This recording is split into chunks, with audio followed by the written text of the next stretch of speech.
절대 이것을 신발장에 넣지 마세요. 5월이 되면 이 한 가지 때문에 당신의 큰 재산이 썩어 없어질 겁니다. 사랑하는 보살님, 그리고 거사님. 오늘만큼은 잠시만, 아주 잠시만 하던 일을 멈춰주시길 바랍니다. 손에 쥐고 계신 빗자루와 걸레를 잠시 바닥에 내려놓으십시오. 부엌에서 끓고 있는 찌개 불도 잠시 낮춰두시고 따뜻한 물 한 잔을 떠서 가장 편안한 자리에 앉아 제 이야기를 들어주시길 바랍니다. 평생을 종종걸음으로 가족을 위해 헌신해온 당신. 지금 이 순간만큼은 오롯이 보살님 자신만을 위해 숨을 깊게 내쉬어 보십시오. 보살님들, 그동안 얼마나 힘드셨습니까? 비가 오고 바람이 불면 어김없이 쑤셔오는 관절염 때문에 밤잠에 설친 적이 한두 번이 아니시지요. 굽은 허리와 거칠게 갈라진 손끝은 보살님이 얼마나 치열하고 고단하게 살아오셨는지를 보여주는 훈장이지만 정작 거울 속에 비친 늙고 지친 주름진 얼굴을 볼 때면 가슴 한 구석이 텅 빈 것처럼 시려우실 겁니다. 당신의 빛나던 청춘과 옷 같은 건강을 모두 가족이라는 이름 아래 남김없이 다 바치셨습니다. 식구들 밥상에는 갓 지은 따뜻한 밥과 맛있는 고기 반찬을 어떻게든 올려주면서 정작 보살님은 밥솥 밑바닥에 남은 식은 밥에 물을 말아 찬반찬으로 대충 끼니를 때우신 날들이 얼마나 많았습니까? 좋은 것은 남편 입으로, 눈에 넣어도 아프지 않을 자식들 입으로 먼저 들어가길 바라는 마음에 정작 당신의 배고픔은 늘 뒷전이었습니다. 뼈 빠지게 일하며 가족의 빚과 무거운 짐을 홀로 다 짊어졌지만 정작 장 보러 갈 때 지갑을 열어보면 늘 텅 비어 있어 한숨만 푹푹 내쉬던 그 기막힌 심정. 제가 어찌 모르겠습니까? 남들은 보살님이 억척스럽고 가난하다고 독하다고 말할지 모릅니다. 하지만 캄캄한 밤, 모두가 잠든 시간에 홀로 소리주게 흘린 눈물이 강을 이룰 정도라는 것을 하늘이 알고 땅이 압니다. 왜 내 인생은 이토록 고달프기만 할까? 언제쯤이면 나도 남들처럼 돈 걱정 없이 두 다리 쭉 뻗고 쉴 수 있을까? 이렇게 하늘을 원망하며 부처님께, 칠성님께 매달려 눈물로 기도했던 수많은 밤들이 있었습니다. 보살님의 그 찢어지는 아픔과 텅 빈 지갑의 무게를 생각하면 제 가슴이 다 미어집니다. 그런데 보살님, 이것을 꼭 아셔야 합니다. 그토록 착하게 남에게 해코지 한 번 안 하고 묵묵히 살아왔는데도 불구하고 왜 재물이 모이지 않고 자꾸만 모래알처럼 새어나가는 것일까요? 왜 아파도 병원 갈 돈이 없어 끙끙 앓아야만 하는 것일까요?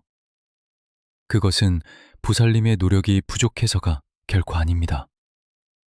보살님의 팔자가 남들보다 드세서도 아닙니다. 다가오는 5월, 하늘에서 보살님의 그간의 고생을 가엾게 여겨 내려주는 거대한 대운이 집 앞까지 찾아왔습니다.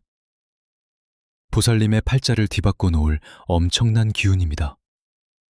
그런데 이 귀한 재물운이 집 안으로 들어오지도 못하고 현관 문턱에서 콱 막혀버렸습니다. 그 이유가 무엇인지 아십니까? 바로 우리 집의 얼굴이자 모든 복이 들어오는 첫 관문인 신발장에 저질러 놓은 치명적인 실수 하나 때문입니다. 풍수에서 신발장은 밖에서 묻혀온 온갖 더러운 흉기와 집안의 맑은 생기가 교차하는 가장 중요한 요충지입니다. 그런데 보살님도 모르는 사이에 절대로 신발장에 두어서는 안 될 이것을 무심코 방치해 두셨습니다. 바로 이것이 지독한 가난 귀신의 안락한 둥지가 되어버린 것입니다. 가난 귀신이 신발장 구석에 떠리를 틀고 앉아 들어오려는 5월의 대운을 모조리 쫓아내고 보살님의 피땀 어린 재산을 속에서부터 썩어 문드러지게 만들고 있습니다. 오늘 저 길상한 불법이 보살님의 가정에 남몰래 숨어든 이 가난 귀신의 정체를 낱낱이 밝혀내겠습니다. 5월의 따스한 햇살이 비치기 전 신발장에서 이것을 반드시 빼내고 정화해야만 보살님의 꽉 막힌 대운이 뻥 뚫리고 재물복이 폭포수처럼 쏟아져 들어올 수 있습니다. 더 이상 보살님의 소중한 재산과 옥체 같은 건강이 썩어 없어지게 내버려 두지 마십시오. 이제부터 두 귀를 활짝 열고 평생의 한을 풀어줄 제 이야기에 집중해 주시길 바랍니다. 보살님, 우리 전통 현공 풍수에서 집의 현관은 사람의 입과도 같습니다. 사람이 맑고 깨끗한 공기를 마셔야 폐가 튼튼하고 온몸에 피가 잘 돌아 건강하듯이 집이라는 공간 역시 현관을 통해 들어오는 생기가 맑아야 집안 전체에 재물운과 평안이 깃들게 됩니다. 그런데 이 현관에서 가장 중요한 필터 역할을 하는 곳이 어딘지 아십니까? 바로 신발장입니다. 신발장은 밖에서 묻혀온 온갖 먼지와 흉기, 그리고 집안의 따뜻한 생기가 처음으로 부딪히고 교차하는 영적인 톨게이트와도 같은 곳입니다. 우리가 밖을 돌아다니면서 밟고 다니는 땅에는 좋은 기운만 있는 것이 아닙니다. 병원, 장례식장, 온갖 슬픔과 한이 서린 길거리의 음기가 우리 신발 밑창에 고스란히 들러붙어 집 안으로 따라 들어옵니다. 그래서 신발장은 본질적으로 어둡고 탁한 기운이 모이기 쉬운 곳입니다. 만약 이 신발장이 깨끗하게 비워져 있고 정화되어 있다면 나쁜 기운은 걸러지고 맑은 대운만이 거실을 거쳐 안방까지 흘러갈 것입니다. 하지만 보살님, 지금 당장 신발장 문을 열어보십시오. 그 안에 무엇이 들어있습니까? 제가 수많은 집의 풍수를 보러 다니면서 가장 가슴을 치며 안타까워했던 순간이 바로 신발장 구석에 처박힌 절대 두어서는 안 될 대기물들을 발견했을 때입니다. 3년이 넘도록 단 한 번도 신지 않아 뒤축이 무너지고 곰팡이가 핀 낡은 신발들, 비가 올 때 쓰고 대충 번져두어 퀴퀴한 냄새를 풍기는 축축한 우산들, 그리고 주머니에서 굴러다니다 무심코 올려둔 구겨진 영수증과 땡전 몇 푼. 보살님, 이것들은 단순한 쓰레기가 아닙니다. 이것들은 바로 끔찍한 가난 귀신을 불러 모으는 먹이이자 푹신한 잠자리입니다. 가난 귀신은 맑고 환한 곳을 끔찍이도 싫어합니다. 대신 그들은 낡고 썩은 물건에서 뿜어져 나오는 탁한 음기를 맡고 파리떼처럼 몰려듭니다. 보살님이 가족들을 위해 허리띠를 졸라매며 아깝다고 버리지 못한 그 헌 신발의 어두운 코끝에 축축하게 젖어 썩어가는 우산 살 사이에 가난 귀신이 또아리를 틀고 앉아 매일 밤 알을 까고 있다고 생각해 보십시오. 특히 영수증은 돈이 빠져나간 흔적, 즉 지출과 빚의 기운을 담고 있는 종이입니다. 재물이 들어와야 할 현관에 돈이 새어나간 흔적을 쌓아두는 것은 대문 앞에 이 집은 돈이 마르는 집이니 가난 귀신이여 어서 오소서 하고 푯말을 걸어두는 것과 다를 바가 없습니다. 보살님이 뼈가 부서져라 일하고 입에 들어가는 밥알조차 아껴가며 모은 돈이 왜 자꾸 병원비로, 사고 처리비로, 자식들 빚 갚는 대로 줄줄 새어나갔는지 이제 아시겠습니까? 밖에서 아무리 큰 재물운이 보살님 집을 찾아와 문을 두드려도 신발장에 진을 치고 있는 가난 귀신의 지독한 음기와 흉작살에 튕겨져 나가버리기 때문입니다. 복이 들어오려다가도 그 썩은 내에 고개를 젓고 이웃집으로 발길을 돌려버리는 것입니다. 이게 얼마나 억울하고 원통한 일입니까? 더욱 무서운 것은 바로 다가오는 5월의 기운입니다. 사주 명리학과 오행의 이치로 볼 때 5월은 천지의 양기가 가득 차오르고 만물이 성장하는 화의 기운이 시작되는 달입니다. 이 강력한 불의 기운은 원래 보살님의 재물창고를 환하게 밝히고 대운을 꽃피워야 할 기운입니다.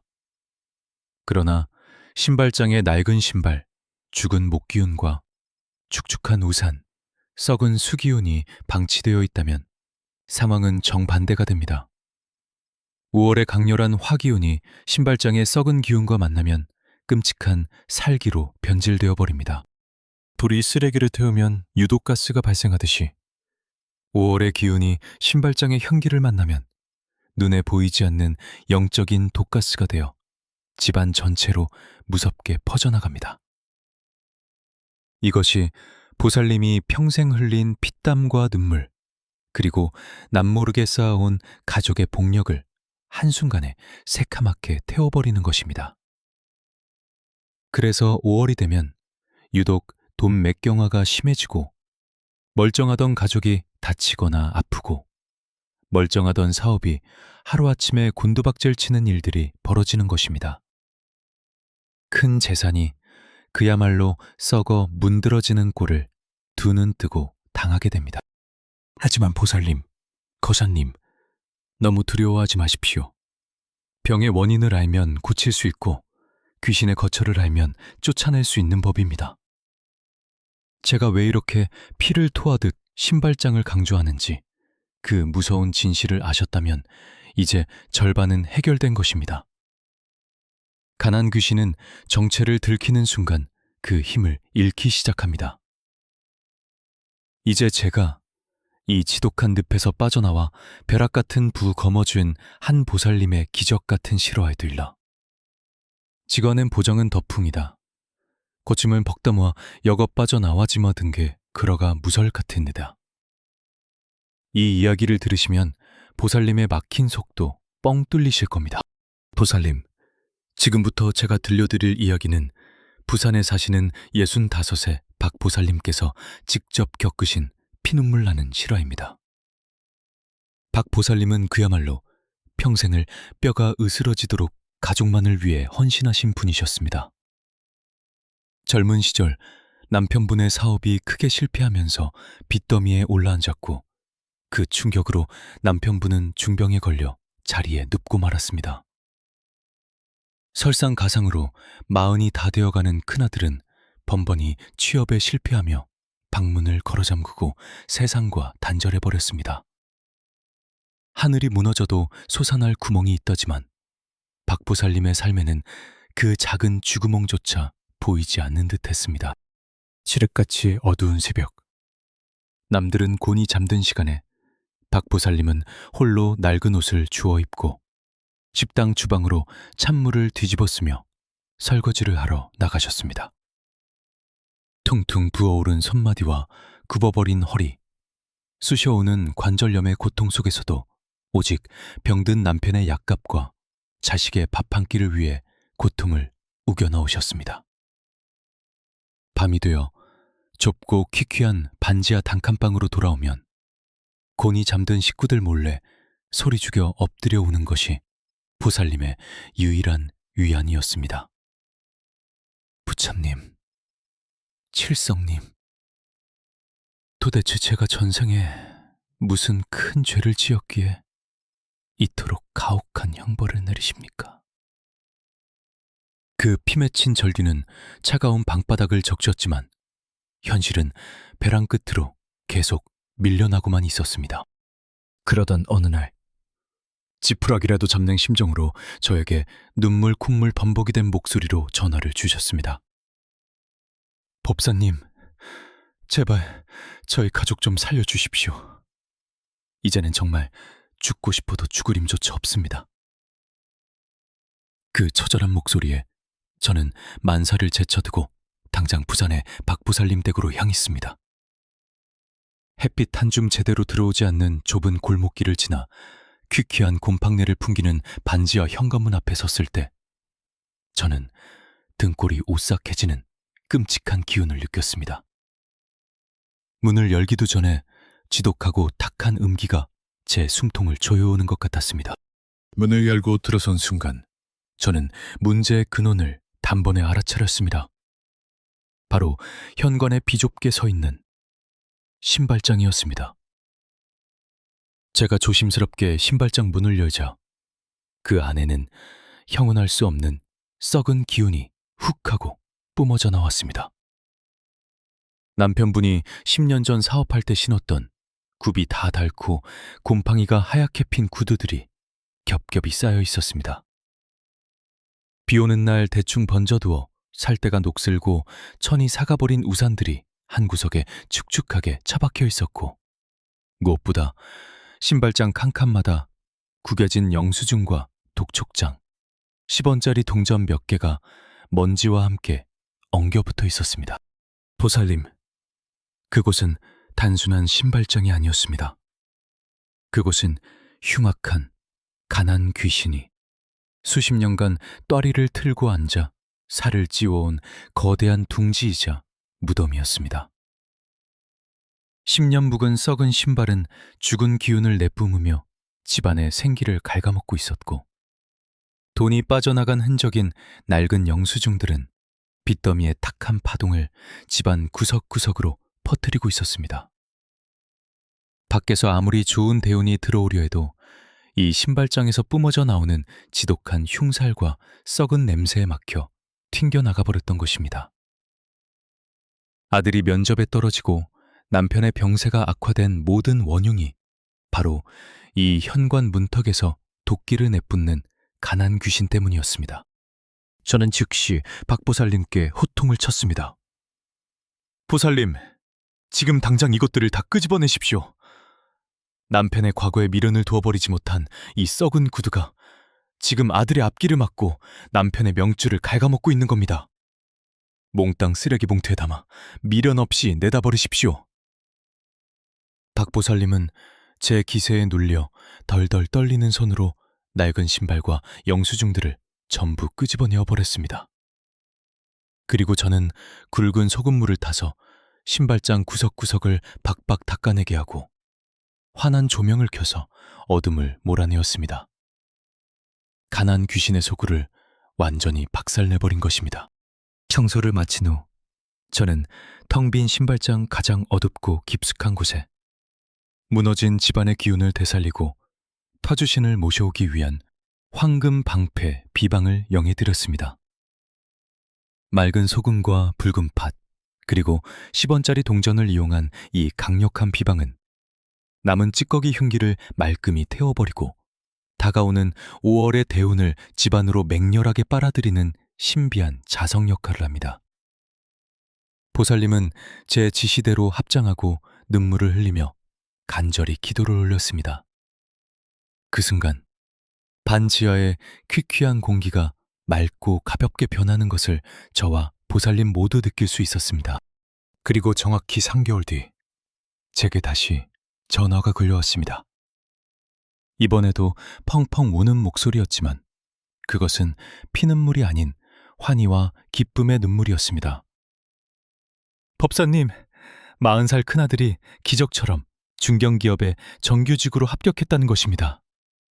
게다가 남편분은 예전 거래처에서 못 받던 큰 돈에 갑자기 돌려받게 되어 밀린 빚을 한 번에 청산했고 기력이 회복되어 바깥 출입을 시작하셨습니다. 보살님은 식당 일을 그만두시고 마침내 햇빛이 찬란하게 쏟아지는 남양 아파트로 이사를 가셨습니다. 평생을 짓누르던 가난 귀신을 쫓아내고 대운을 맞이한 결과가 이토록 엄청난 것입니다. 보살님, 이것이 남의 이야기 같습니까? 아닙니다. 보살님께도 당장 내일 일어날 수 있는 기적입니다. 보살님, 이제 가난 귀신의 소굴을 완전히 박살내고 우리 집 현관을 대운이 폭포수처럼 쏟아지는 황금빛 통로로 바꿀 구체적인 비방을 알려드리겠습니다. 먼저 거사를 치르기 위한 날을 잘 잡으셔야 합니다. 비가 오거나 흐리고 축축한 날은 피하시고 양기가 천재 충만한 화창하고 맑은 날의 오전 시간대를 택하십시오. 집안의 모든 창문과 현관문을 활짝 열어 나쁜 기운이 빠져나갈 길을 열어둔 뒤 과감하게 신발장 문을 여십시오. 그리고 신발장 안에 있는 3년 이상 신지 않은 낡고 망가진 신발, 우산, 살이 부러지거나 퀴퀴한 냄새가 나는 우산, 그리고 가장 악질적인 흉기인 낡은 영수증과 굴러다니는 동전들을 모조리 끄집어내십시오. 쓰레기 봉투에 쓸어 담을 때는 절대 미련을 갖거나 뒤돌아보지 말고 단호하게 버리셔야 합니다.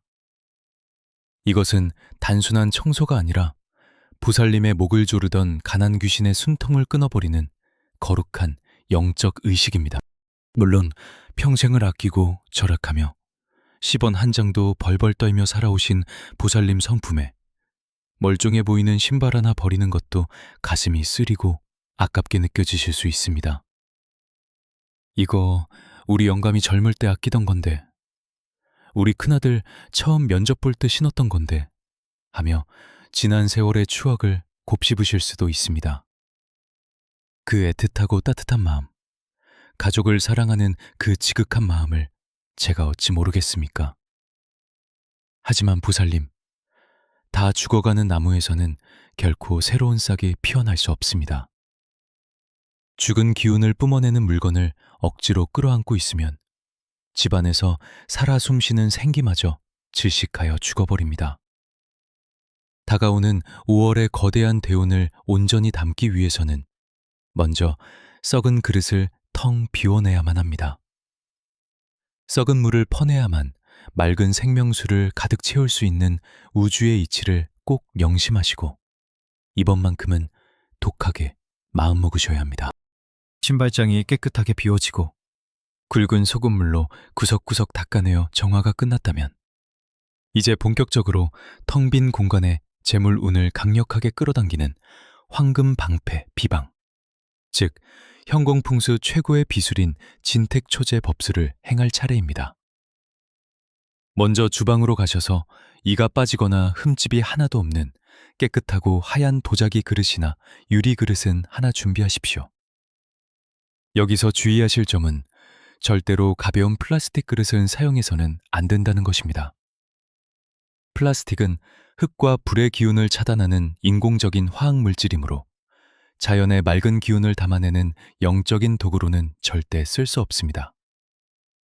오직 흙을 빚어 가마의 뜨거운 불로 구워낸 도자기만이 하늘과 땅의 기운을 온전히 연결해 줄 수 있습니다. 그 깨끗한 하얀 그릇에 가장 먼저 채워 넣을 것은 바로 굵은 천일염입니다. 요리할 때 쓰는 맛소금이나 곱게 갈린 가공염은 절대 안 됩니다. 맑은 바닷물의 전기와 뜨거운 태양의 양기가 고스란히 응축된 거칠고 투박한 천일염만이 악귀를 쫓아내는 강력한 영역을 지니고 있습니다. 이 천일염을 그릇의 절반 정도 넉넉하게 채워 넣으십시오.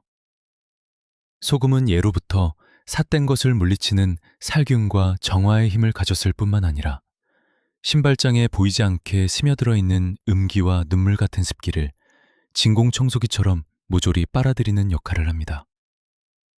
가난 귀신이 혹여라도 미련을 버리지 못하고 다시 찾아왔다가 이 맑은 소금의 기운을 보게 되면 혼비백산하여 기겁을 하고 도망치게 될 것입니다. 소금을 절반쯤 채우셨다면 그 다음으로는 주방 찬장에 있는 붉은 팥을 한 줌 가져오십시오. 우리 민족은 예로부터 동짓날이면 팥죽을 쑤어 대문과 장독대에 뿌렸고 집안에 고사를 지낼 때면 어김없이 붉은 팥 시루떡을 올려 애군을 막아냈습니다. 붉은색은 오행에서 불을 상징하며 어둠을 찢어발기는 극강의 양기를 뿜어냅니다. 이 붉은 팥은 가난 귀신과 흉살에게는 마치 심장을 뚫고 들어오는 불화살과도 같은 엄청난 공포의 대상입니다. 소금 위에 붉은 팥을 올릴 때는 반드시 홀수로 올리셔야 합니다. 양의 숫자인 9알, 21알 혹은 49알을 정성스럽게 세어 그릇 위에 흩뿌려 주십시오.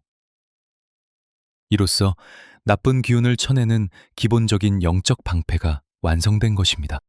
자, 이제 이 황금방패 비방의 활용정정이자 5월에 쏟아지는 대운을 우리 집으로 폭포수처럼 끌어당길 가장 핵심적인 비법입니다. 바로 10원짜리 동전 3개를 준비하는 것입니다. 요즘 나오는 가볍고 작은 10원짜리보다는 가급적 예전에 발행되어 구리빛깔이 선명하고 묵직한 10원짜리 동전이 훨씬 더 영험한 효과를 발휘합니다. 구리는 땅의 기운인 맑은 지기를 가장 빠르고 강력하게 전도하는 영적인 금속이기 때문입니다. 이 10원짜리 동전 3개를 붉은 팥 위에 정삼각형 모양으로 올려놓으십시오. 숫자 3은 천, 지, 인. 천지 받으시려면 보살님의 간절한 마음을 직접 표현하셔야 합니다. 영상 아래 댓글창에 보살님의 업장을 소멸하고 대운을 여는 마법의 주문, 나무아미타불 관세음보살 9글자를 정성스럽게 남겨주십시오. 댓글을 적는 그 순간 보살님의 손끝을 통해 강력한 긍정의 파동이 우주로 뻗어나가 5월의 벼락 같은 재물운을 보살님의 집안으로 곧장 끌어당길 것입니다. 속는 셈 치고 남긴 그 댓글 한 줄이 보살님의 꽉 막힌 팔자를 뒤집는 기적의 씨앗이 될 것입니다. 저는 보살님들께서 남겨주시는 그 소중하고 간절한 댓글을 단 하나도 빠짐없이 읽으며 보살님 한 분 한 분의 가정에 황금빛 대운이 깃들기를 밤낮으로 축원하겠습니다. 평생을 고생만 하신 우리 보살님들, 이제는 정말 돈 걱정 없이 아픈 것 없이 두 다리 쭉 뻗고 주무실 수 있도록 저 길상한 불법이 끝까지 함께하겠습니다. 다가오는 5월, 보살님의 가정에 웃음꽃이 만발하고 재물이 산더미처럼 쌓이기를 간절히 기원합니다. 성불하십시오.